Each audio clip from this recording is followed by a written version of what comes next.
好，来继续来看台湾申请加入到跨太平洋伙伴全面进步协定，也就是 CPTPP， 会对台湾造成什么款的冲击呢？立法院经济委员会今仔日找来到经济部长王美花、农委会主委陈吉仲来做专案的报告。其中，这个农业受到进口关税调降的影响甲冲击是上大的。农委会推出到7大措施要来因应。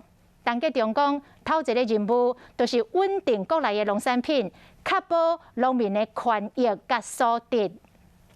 台湾申请加入 CPTPP 了后，农产品进口关税若减少，农民会受影响。农委会方要求赶紧提出办法。目标把每一个农产品的价格维持好。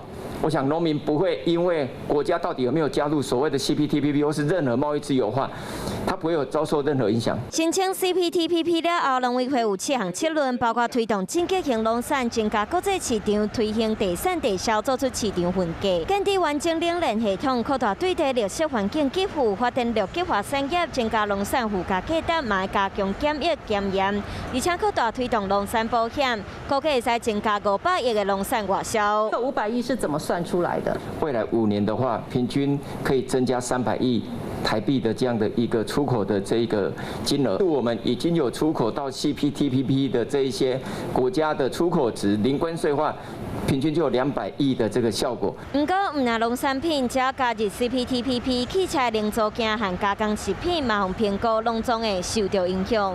包括农产品、汽车等内需型的产业呢，确实会因为参加自由化面临外国产品的挑战。那尽管我们加入之后呢，短期间会造成冲击，但是长期而言，如果不加入 CPTPP， 对台湾的影响是更大的。争取加入 CPTPP 是看长期的利益，除了对外积极争取，对内嘛要全力做好协调。日本。